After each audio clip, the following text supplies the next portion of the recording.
guys, and welcome back to another video. I am actually filming after my long day. So I just got out of the shower, as you can tell with my wet hair. But I have been putting off filming, and it's something that I really wanted to get done. So here we are. I'm actually filming finally. Yay! So this is gonna be my June wrap up. And then the next video, you're going to see the same face. It'll be my August DVR because I'm just going to film both of them at one time.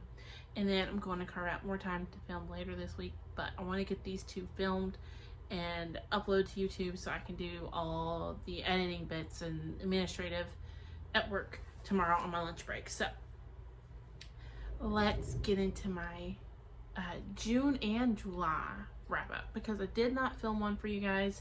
There's a full one on my blog though that I did. I just didn't get around to filming it, so I want to get that done. So the first thing I finished in June was the Red Queen by Victoria Aveyard.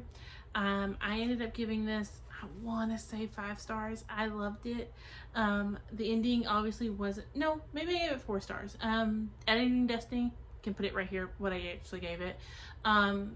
I have, this is a reread for me. I gave it 5 stars for the first time for the ending.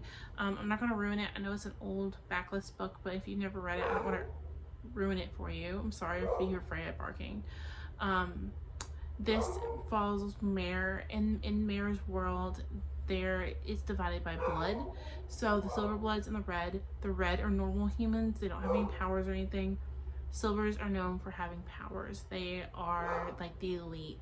Some can manipulate water, some can manipulate plants, some can manipulate people, some manipulate like fire or metal, things like that. And Mare ends up one night, it's not a spoiler because it happens within like the first 100 pages, she ends up meeting someone who gets her a job at the castle working as a servant, and it opens a lot of doors for her that she didn't have before, because Reds, when you turn 18, you get conscripted into the war effort and you're fighting Silver. So obviously a lot of Red children have died in this. And so this stranger Mare meets one night, late night in a bar, saves her and gets her a job in the castle. She has no clue who he is, but she's really thankful because now she has money sent home to her parents. And in that same time, the Queen's trial's going on, and I can't remember which silver, but one of the silvers basically makes the box that Mare's like serving a family in fall. And when it falls, she falls on this electric grid, which should have fried her to a crisp and killed her. It didn't. Come to find out, Mare has red blood, but she has a rare mutation where she has powers. She can control lightning. And so now she's on this path of the king and queen are trying to pass her off as a lost silverborn princess. And that's where our story takes off. It is so good. Again, I gave this either 4 or 5 stars. Editing Destiny put it up there for you. I loved this. The next thing I finished was my last Sarah J. Maas book of her current list that I have not read, and that was Kingdom of Ash by Sarah J. Maas. I tabbed the hell out of this. I loved it. It gave me all the ending I needed. I feel like the stakes weren't as high as they could have been. I do feel like there's a hole that was left in this series, and if you finish the series, you know what I'm talking about. There is a hole that is left, and upon finishing House of the Earth and Blood and then finishing Tower of Dawn in Kingdom of Ash, Sarah has been playing the long game.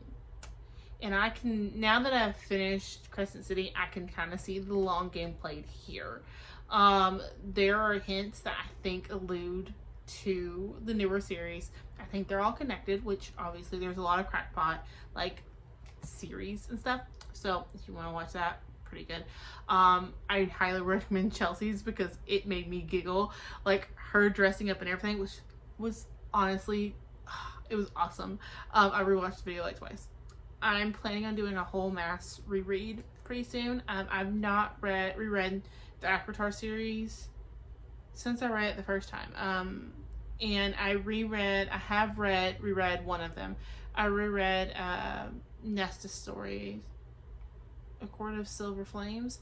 Yes, I reread A Court of Silver Flames to annotate it. So I have reread that one, but I've not reread the rest of the series, and I really want to now that I know where things are kind of headed. If you've never read this series, I highly recommend now. I am definitely Sarah J. Maas trash. I am proud to say it. I do think that if you're not one for spicy scenes, you would like this series better. Jessica, if you're watching my video, you would like the series better. You should pick this series up, because I think you would like this a lot. This follows Selena. I had to think about her, Selena Sidarian, and she is locked in a slave prison, and she gets liberated by the prince of the kingdom and comes to the castle to compete in a trial for the king's assassin. She is known for being Arlen's assassin. Like, she is supposed to be the best of the best. So they obviously break her out of the slavery she's in to make her compete, and it's her story following her. There is so much character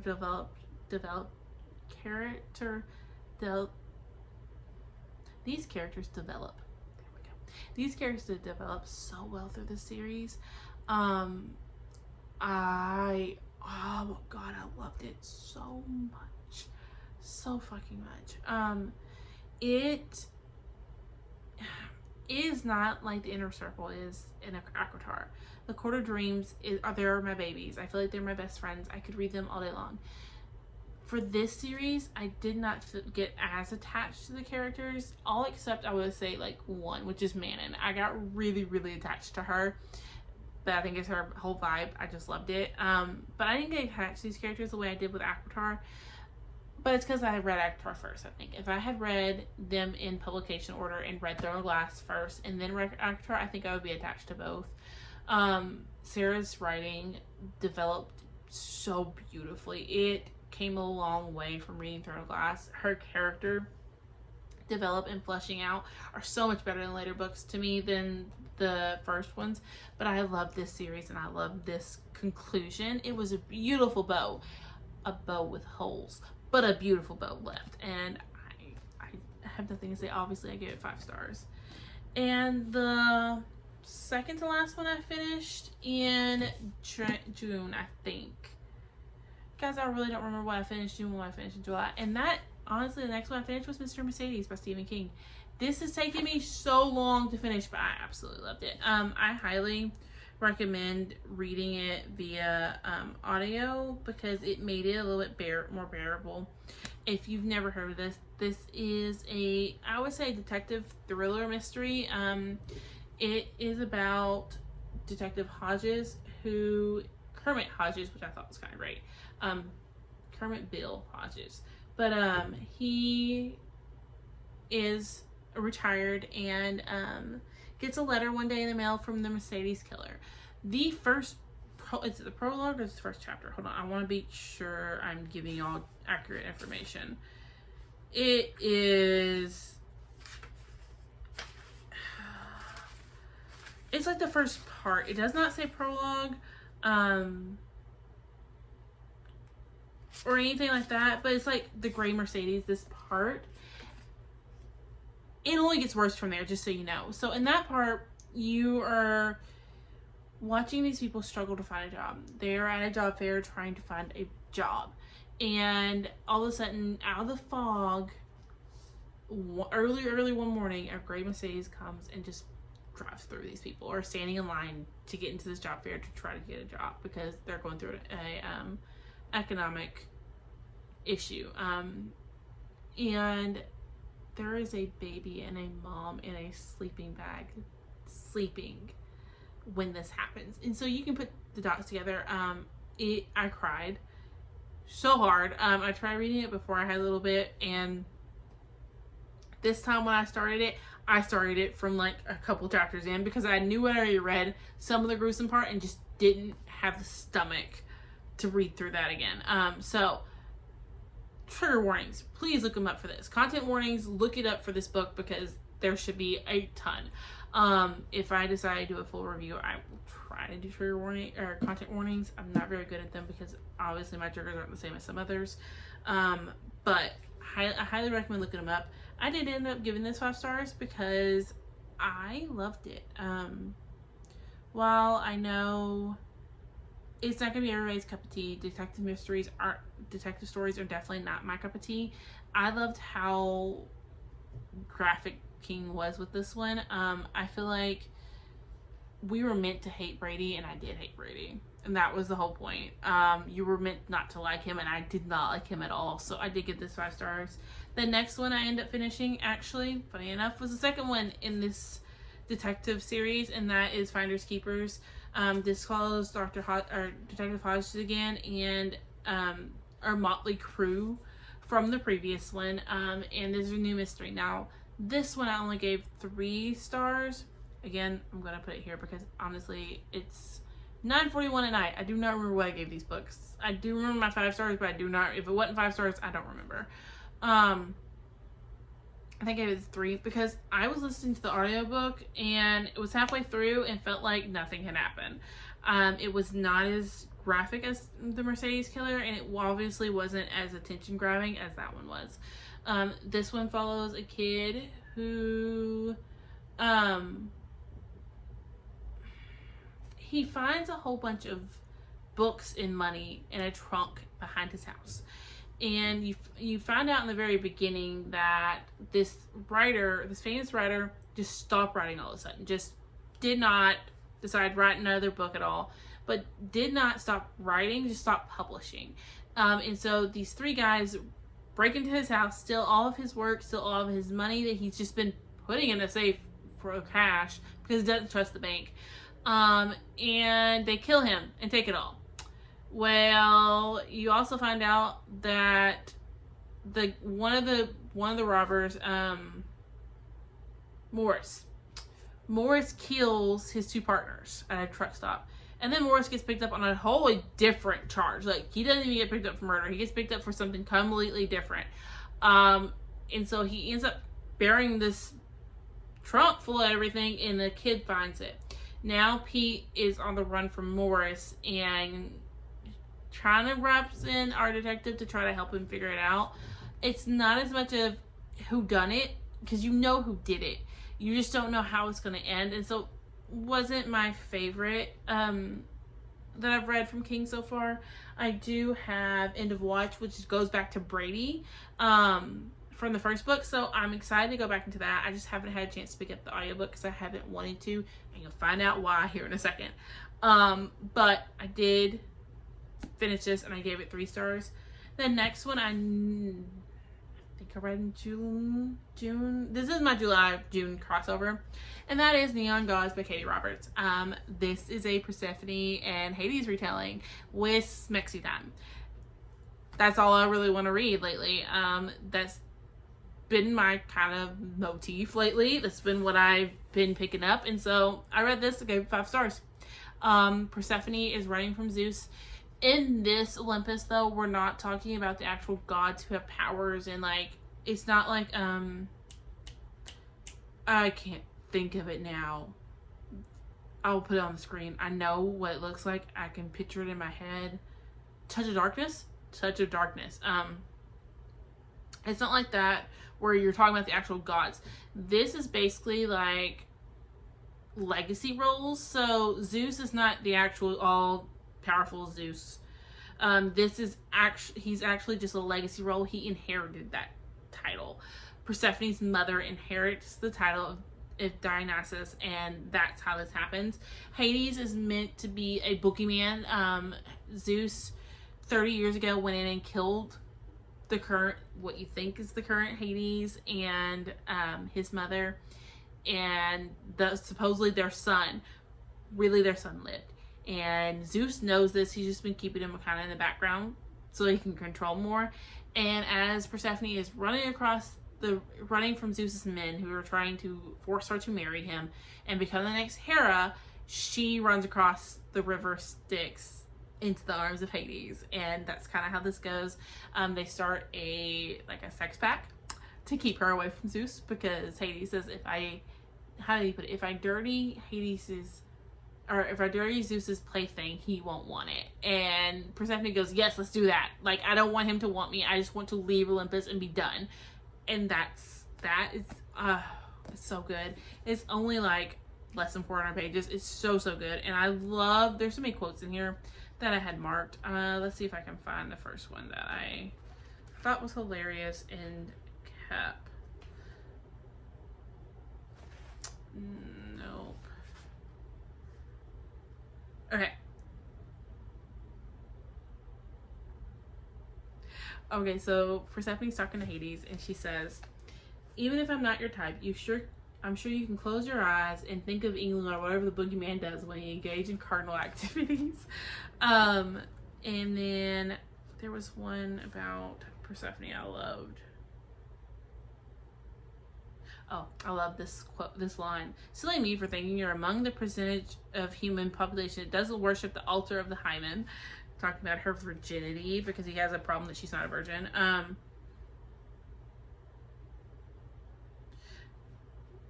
That's really the only quotes. There was one about her sister's pick at her about shacking up with Olympus's boogeyman, but I absolutely love this. It was definitely 5 stars. It set me on a rabbit hole, and we'll get to that rabbit hole. I have 4 more books, and then we'll get to my rabbit hole. Next, I finished Glass Sword by Victoria Aveyard. If you've not seen my vlog, I've been in a habit of taking all the hardcovers off my books, so you're just gonna get it this way. This is the second one in the Red Queen series. I only gave this one, I think, 3 or 4 stars. It was not as good as the first one. It wasn't all I wanted it to be, and by the end of it, Mare was on my nerves. So that's all I really have to say about that. I am continuing on with the is it 4? I think there's 4. I think there's 4 or 5. I am continuing on with them because I've never read Warstorm. Yeah, there's 4. So I'm planning on listening and physically reading King's Cage, and then physically reading and listening to Warstorm, because I've never finished Warstorm and I wanted to finish the series just to kind of mark it off my list. But I did end up giving that 3 stars, and the only way I won't continue is if I absolutely hate King's Cage, but I don't think I will. The next one I finished physically was My Best Friend's Exorcism by Grady Hendrix. I gave this 4 stars. I will correct myself. This follows a girl named Abby. Abby's best friend Gretchen goes missing one night when they go singing with their friends, and the back of it makes it sound like there's just the 2 of them when this happens. So there's 4 girls all together, and the 3 girls set out to look for Gretchen. Well, they can't find her, and when they do find her, something's not right. And basically, Gretchen was possessed.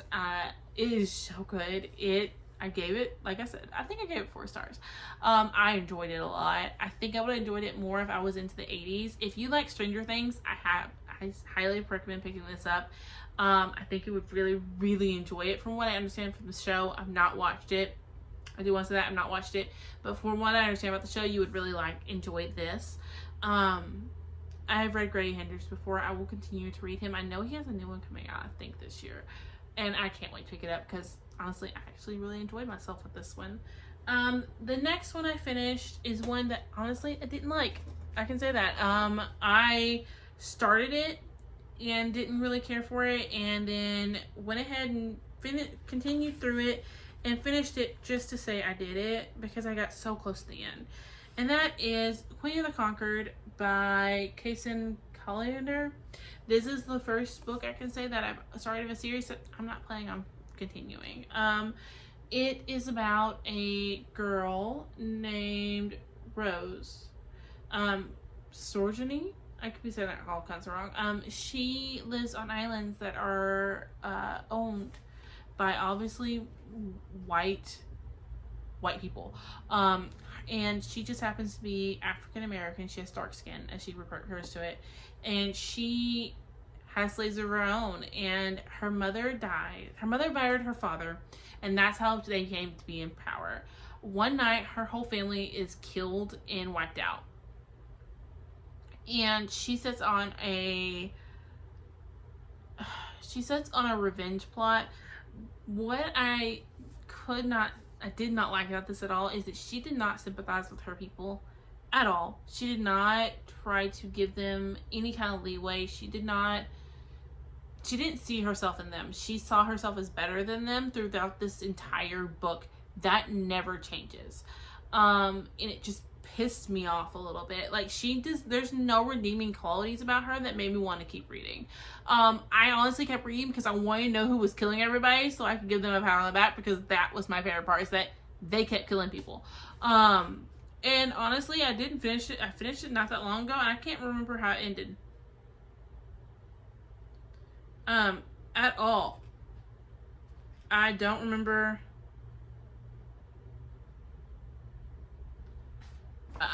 I just realized that what I thought happened didn't happen. Too bad. That must have been a fever dream, and I wish it had. But I'm giving it 2 stars. I think I put 3 in my review, but I think I'm going to take it down to 2 stars because I really did not like this. There may be redeeming qualities. I may be a little harsh just because of my view of things, but I'm giving it 2 stars. That's my own opinion. And then the last one, well, one of the last ones I have to hold up for you is Reckless Girls by Rachel Hawkins. I gave this 3 stars. It is about a group of people who end up going to a haunted island, and they all start dying. It's like people start dying and they're not sure who's doing it. This one gave me all of the haunted island feels with none of the payoff. It was a beautiful setting. Like, it had beautiful descriptions, beautiful language, but the plot did not pay off the way I needed it to. That's literally what I'm gonna say. I don't want to ruin this if you have it and you want to read it. It didn't do all I needed to. So next, I'm not gonna go through these one by one because I will be doing a full review, but I read all of the Wicked Villains series by Katie Roberts. Every last one of them. And the last one, Queen Takes a Rose, was my favorite. I might be just a little biased because it is a sapphic romance, but I did finish it and I loved them all. I truly did. And the last thing I actually finished this month, or for this part of the month, it's the 23rd when I'm filming this. So anything I finish from now to August will always go in August wrap up. That's how I do this. That is The Night Circus by Erin Morgenstern. I love this, guys. I honestly have read this before, and upon reread, I don't know what I read. I did not process any of it. It was right before I started high school, and so I think I skimmed through it just to say I read it and like to look bougie, or feel like I had one up on someone, but I didn't really process what it was about. I remember the ending. I remember the game they had to play, but I do not remember it being written as beautifully as it is. It made my brain work to read this, and I loved every minute of it. My new job is very taxing. I told you about that in a vlog. It's very taxing and can be very hard at times because there's a lot of information I have to process. And obviously, I'm not bad at it. I'm just new. I hate to have to repeat that to myself every time I have to ask a question because I'm not bad at it. I'm just new. And reading this was a little hard for my brain, knowing I'm coming from work where my brain is constantly working, to cat just lay down next to me, to reading this. So it wasn't really a break on my brain, but I did finish it today and absolutely loved it. The ending gave me all the feels I needed, and it's the first time in a long time I felt like I turned that last page, I finished it, and just wanted to start over again. I wanted to re-experience it knowing what I know now. Like, this is a book that I will forever probably reread. This may be my one reread of the year every year because I absolutely loved this. If you've never read this, it's about a circus that shows up at night only. It's called the Circus of Dreams. A lot of it's in French, so if you've never taken French or anything, I would have your phone and like Google the names and things because it does make a difference. It's called The Circus of Dreams. It only is at night, and it's monochromatic, so it's all black and white, white, and grays, and it is described in such vivid descriptions, and so it hits all 5 of your senses, and in a way that I feel like I walked through the circus with them. I feel like I was there, like I was standing in the middle of the circus. Like as I'm talking to you, my brain is building the tents and like walking through, and I know how it smelt. And this is some of the most beautiful writing I've read in a really long time, and I absolutely loved it. I know there's a couple booktubers who kind of made their name with this being their favorite book, and I can understand why. I don't know what happened to my original copy I read. I think I gave it away, and whoever I gave it to, I hope loved it the way I am loving it now. 12-year-old, 13-year-old Destiny definitely didn't appreciate it as much as 27-year-old Destiny does. Like I said, I did have to Google words. There were 7 words in here that I had never read before and didn't know what the meaning was. I have a quote. I'm trying to decide which one I want to read to you. Hold on, there's 2 I have marked here.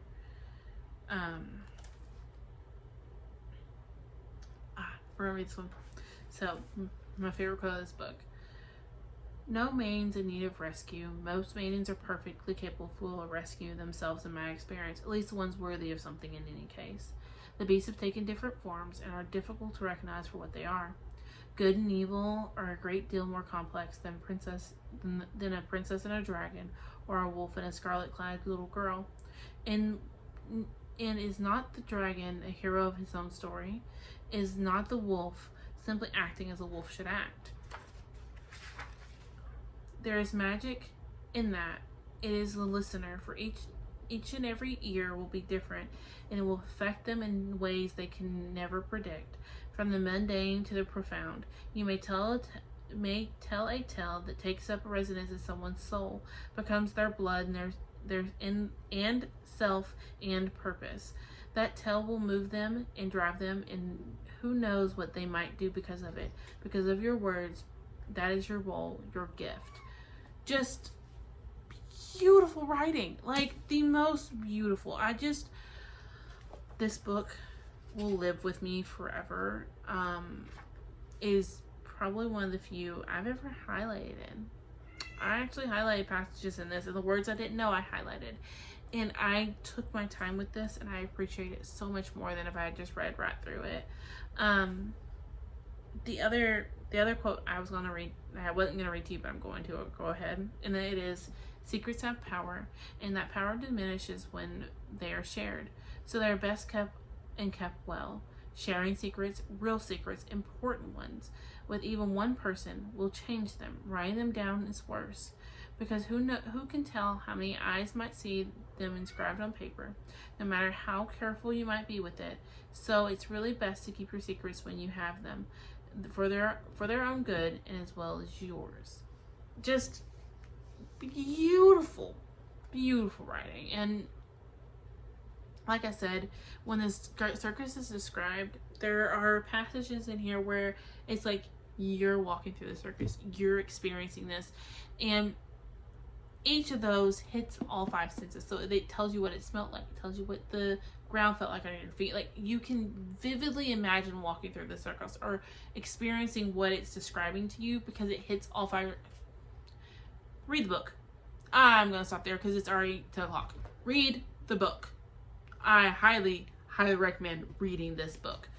Okay guys, so editing Destiny here. I was just re-listening to the video and editing it and realized I left the whole entire book out. So I also finished I'll Be Gone in the Dark by Michelle McNair.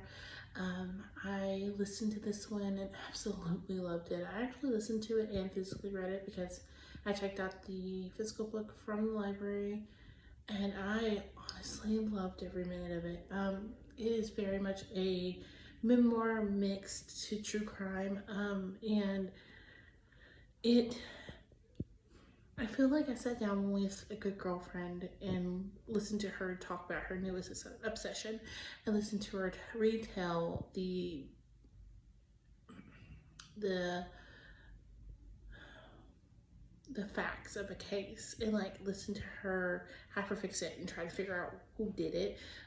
So I just wanted to mention that one here at the end because I obviously forgot it, but yeah, that's everything. But that's everything I read this month. I am quite content with what I was able to finish the last 2 months. I finished 11 books in July and then 6 or 7 in June. So not a bad month at all. If you want to hear where my stats are for the year, watch my August TBR because it'll be there. Yeah, and I will see you on my next one. Bye guys.